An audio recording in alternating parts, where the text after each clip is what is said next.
Ivan. And I'm Shawn. And today we are going to be talking about Singapore overseas properties investment reaching 5.2 billion in the Q3, and this is a report by Knight Frank. Yes. See the article.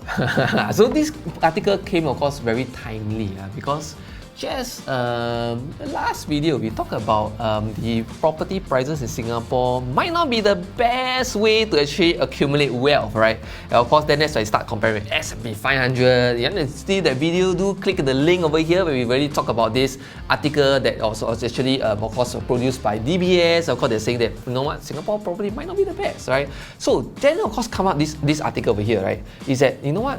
More and more smart money, smart money, that means REITs and everything, smart money is actually investing out of Singapore, which some of it, you just want to quote the article over here, is that outbound deals means investing outside, such as acquisition of one town centre and office building in Florida, United States, for over 133 million, and also all purchase of office building in Barcelona, Spain by iREITs Global for 43 million. So all these are the money that accumulates, of course, this 5.2 billion, guys, billion money that's going out from Singapore into the overseas market property. Well, I think this is one part of a second order effect that's created by the Singapore regulation. So what do I mean by this? Well, in Singapore, right, we actually have this additional buyer's stamp duty, or ABSD for short. Okay, and it's sort of like once you are buying a second property as a Singaporean, you get hit with like 12% taxes, additional taxes. So in other words, right, as an investor, if I have spare funds, if I currently own a property, it doesn't really make sense, right, to be buying a second property and paying this additional 12% taxes. Okay, so what will be the other alternatives or options there? So option one, right, if I'm familiar with like stocks and bonds, I may go that route. But what if I rather believe in something that's like hard asset? Wanting a stable income or rental, right? So when we talk about this, of course, let's talk about even as a retail investor. Let's not talk about the smart money, because they have millions and millions and billions in their war chest to actually purchase the buildings. So let's talk about normal retail, small little investors like us. Okay, so let's talk about investing into the property overseas. If you have a choice to invest in Singapore, a second or third Singapore property where you need to pay 12% ABSD, alright, plus your 3% stamp duty, normal, 3 to 4%, which means you have a cost of 15 to 16% just to buy into another Singapore residential property. If your down payment is 25%, 16% out of 25%, that's almost like almost the entirety of your down payment that you need to pull out just as a tax, guys.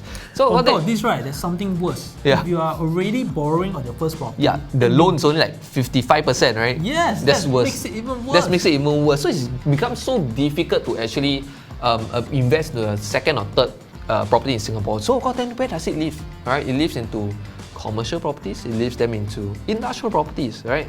Or why not look into residential property overseas as well, right? So that is where, of course, then where the taxes are way lower. Of course, the challenging thing here is to ensure that, of course, we need to buy right.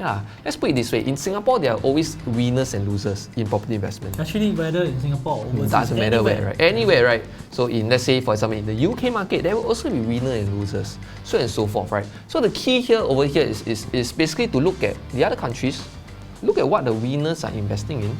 Alright, find out why, okay, and of course, see is there any opportunity for you guys. So you're just saying about copying, is it? I think this is a very interesting topic to talk about, because in school, if you copy what happen?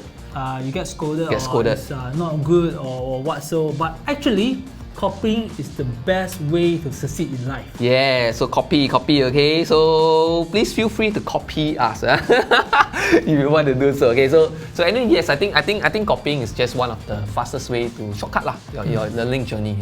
But of course, copyright, don't copy the wrong person also lah. That's another thing. In exams, so copy wrong person so jialat ma, right? So copy the right person. Okay, so we talk about overseas property, right?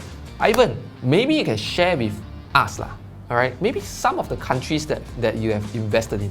Okay, some of the countries that I've invested in is actually both UK and Malaysia. So these are some of the countries that I invest in. In UK itself, right, I guess the best thing is that we don't have to pay like extremely a lot of taxes as compared to Singapore for investment property. So that's the reason why I chose to go into UK itself.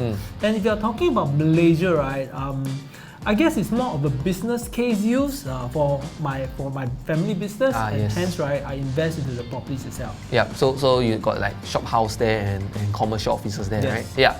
So I think the key thing is this: is that number one, all right, before you invest in any overseas property, let's talk about safetyness first. Safetyness. I think one of the main fears over here is that I invest, it's so far away, I cannot see, I cannot touch. Then I invest, then what happens? The developer go bust.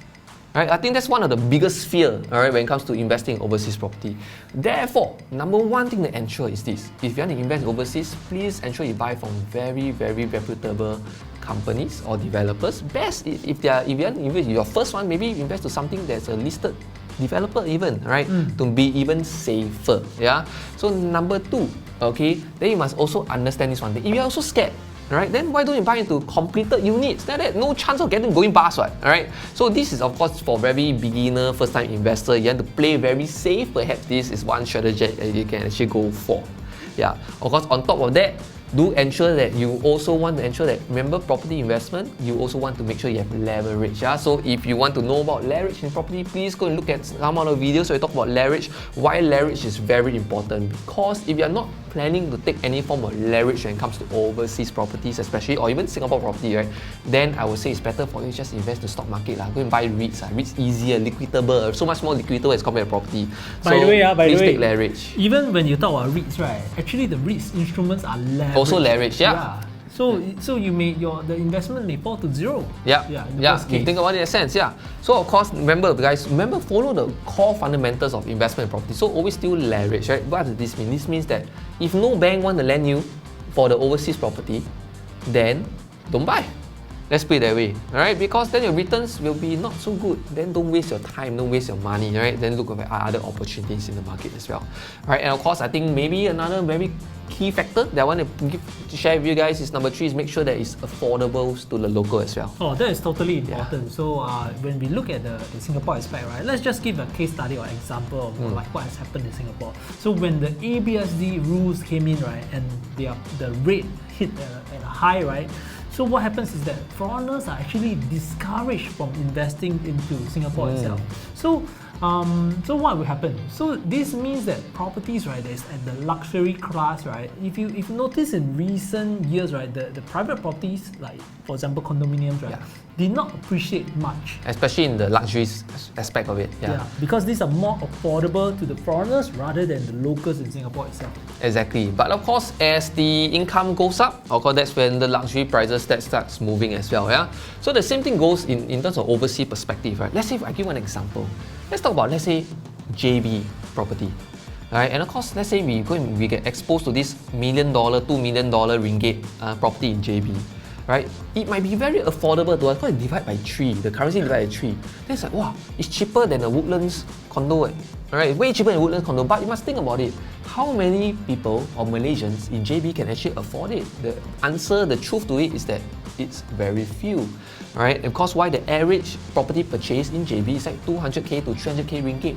So you're buying what, 7 to 8 times more expensive than what the locals can afford. And that forms as a perspective that it's not affordable, because not affordable is very hard for you to offload. Yeah, so that's why we always try to avoid like properties, maybe even potentially in Cambodia, where it's like 300-400k USD to buy at city center, when the average salary of the local there is like 200 USD to 300 USD a month. How are you going to afford a 400k property, 400k USD property? So this is another big point that I just want you guys to take note of when you of course want to invest to any form of overseas property. Of course, then guys, there's still multiple more checklists that you want to go about, right? And therefore, please get educated. Please go and read more about it before you jump into it. But the main thing that we want to come across is that we just take a look at Singapore. Your opportunities are always limited to Singapore. It's very small, yeah. But of course, with any successful property investor, or even talk about property investor, talk about investors as a whole, right? We usually do not just want to be just like a frog in a well, just stay to our country. You only know about our country. Then you kind of really miss out a lot of other opportunities in the world that is actually you have access to. The key here is just knowledge. Right? Do you know how to get to the access of it? Do you know how to buy right? So I want to come back to the point that you were talking about like 20 sentences ago. Okay. Okay, so which is you were talking about like Cambodia, talking about like JB. If you buy the high-end properties, right? You may not have a happy ending. Yeah. Okay, so the whole thing is this. if you buy high-end property in Cambodia and like JB, right, the prices may continue to go up. Yeah, maybe, yeah. But the problem is when the government steps in and slaps some regulation on foreigners, right? This is when you'll be caught. Like with your Pants down. Pants down. Yeah. Exactly. Hey, today the conversation is a bit weird, somewhat, Okay, but never mind. Okay, so Yes. that's all, right? Yes, that's all.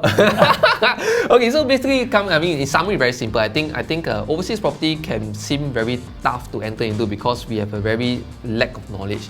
You think about it, guys. There's already so much big lack of knowledge when it comes to investing in Singapore, right? And when it comes to Singapore property, which one to buy, condo, which condo, freehold, leasehold, already confusing enough, right? Then you go overseas, one more additional layer of complexity, right? But the key thing is this: is that as Singapore property starts getting a little bit more stagnated, right? Possibly, right?